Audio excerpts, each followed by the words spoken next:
Hello दोस्तों, आज हम जानेंगे ये सक्रियता श्रेणी क्या होती है। तो यहाँ पे दिया हुआ है कि सभी धातुएं समान रूप से सक्रिय या अभिक्रियाशील नहीं होती हैं। सक्रिय का मतलब एक्टिव होना, ठीक है। अभिक्रियाशील यानी कि रिएक्शन जो करते हैं कोई भी धातु है। यहाँ बात की जा रही है सभी धातुओं की। तो कोई भी धातु जो है, सभी धातुएं एक तरीके से समान रूप से नहीं पाई जाती हैं, ना वो समान रूप से सक्रिय होती हैं, ना वो एक समान अभिक्रियाशील ही होती हैं, ठीक है। सभी की अपनी अपनी मतलब एक्टिव रहने की या अभिक्रिया करने की जो भी गुण है अलग अलग हैं, ठीक है। तो जो धातुएं इलेक्ट्रॉन आसानी से त्याग देती हैं वे अधिक सक्रिय होती हैं। आसानी से इलेक्ट्रॉन त्याग देती हैं तो वे अधिक सक्रिय कहलाती हैं, लेकिन वहीं जो मतलब कठिनाई के साथ इलेक्ट्रॉन त्यागती हैं वे कम सक्रिय होती हैं, ठीक है। तो यही सक्रियता श्रेणी कहलाती है। उन्हीं को हम एक व्यवस्थित क्रम में रख देते हैं, यानी कि अवरोही क्रम में व्यवस्थित कर दें या आरोही क्रम में व्यवस्थित कर दें, वही उसकी सक्रियता श्रेणी हो जाती है, ठीक है। तो सक्रियता श्रेणी यहाँ पर ये जो आपका टेबल नंबर 3.3 दिया हुआ है ना, ये क्या है? सक्रियता श्रेणी है, धातुओं के सापेक्ष अभिक्रियाशीलता, ठीक है। तो यहाँ पे कुछ धातुएं दी गई हैं, ये है कुछ धातुएं, ठीक है। सबसे पहला धातु है हमारा पोटेशियम, ठीक है।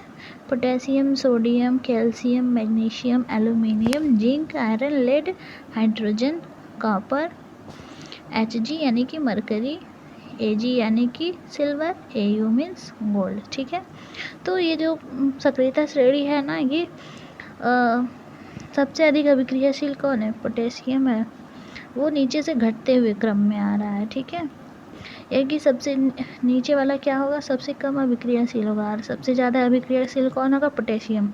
यानी कि पोटेशियम से नीचे आ रहा है ये तीर, जो ये एरो जो नीचे आ रहा है ना, यानी कि ये क्या दर्शा रहा है? ये दर्शा रहा है कि ऊपर से नीचे आने पर इसकी अभिक्रियाशीलता क्या होती है? घटती है, ठीक है। ये है हमारा सक्रियता श्रेणी। अब एक क्वेश्चन दिया हुआ है, सोडियम। सोडियम को केरोसिन में डुबोकर क्यों रखते हैं? केरोसिन मतलब मिट्टी का तेल, ठीक है। मिट्टी के तेल को कहते हैं केरोसिन। तो सोडियम को उसमें डुबोकर क्यों रखा जाता है?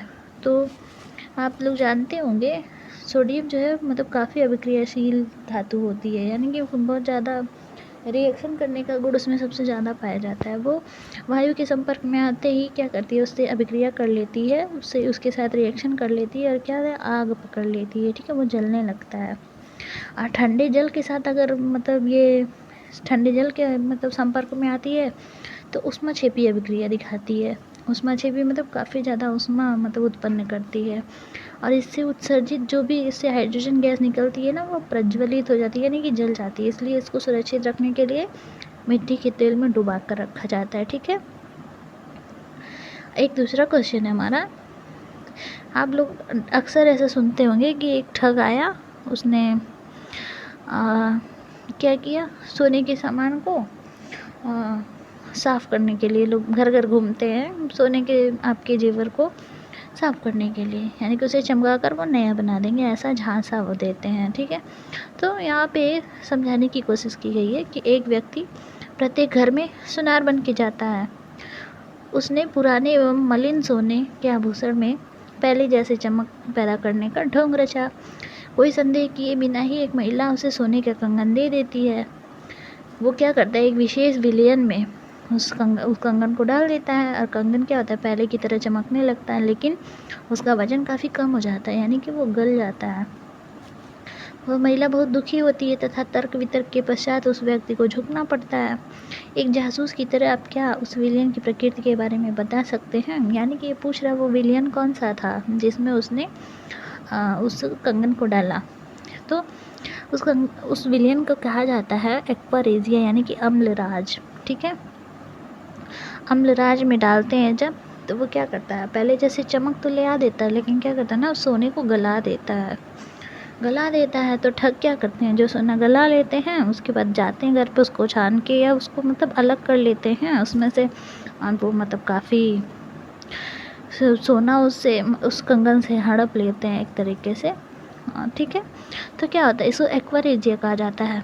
इसमें क्या क्या एक्वेरिजिया में क्या होता है, सांद्र HCl और सांद्र HNO3 यानी कि नाइट्रिक अम्ल और सल्फ्यूरिक अम्ल होता है, हाइड्रोक्लोरिक अम्ल और नाइट्रिक अम्ल होता है, ठीक है, सांद्र हाइड्रोक्लोरिक अम्ल और नाइट्रिक अम्ल, ठीक है। इसका रेशियो क्या होता है 3:1, यानी कि 3 के रेशियो में HCl होता है और 1 के रेशियो में HNO3 होता है, ठीक है। इसमें सोने को गलाने की क्षमता होती है, जिसके कारण कंगन चमकने लगते हैं, लेकिन उसका वजन क्या होता है, कम हो जाता है, ठीक है। ऐसे ही ठगते हैं हम, हमें इससे बच के रहना चाहिए। अब बात करते हैं धातु की प्राप्ति कैसी होती है, ठीक, कैसे होती है, ठीक है, अकरेंस ऑफ मेटल्स, ठीक है। तो पृथ्वी की भूपर्पटी जो है धातु की प्राप्ति का मुख्य स्रोत है। कुछ धातुओं के खनिज समुद्री जल में विलेय या लवण के रूप में भी पाए जाते हैं, ठीक है। तो सबसे पहला खनिज क्या होता है, खनिज क्या होता है, भूपर्पटी में प्राकृतिक रूप से जो भी तत्व पाए जाते हैं या यौगिक पाए जाते हैं उसको खनिज कहते हैं। लेकिन कुछ खनिजों में धातु अधिक मात्रा में पाई जाती है तथा उनमें से विशेष तरीके से धातु निकाली जाती है, ठीक है। तो वो क्या कहलाते हैं, हमारा अयस्क कहलाते हैं। ऐसे खनिज अयस्क कहलाते हैं।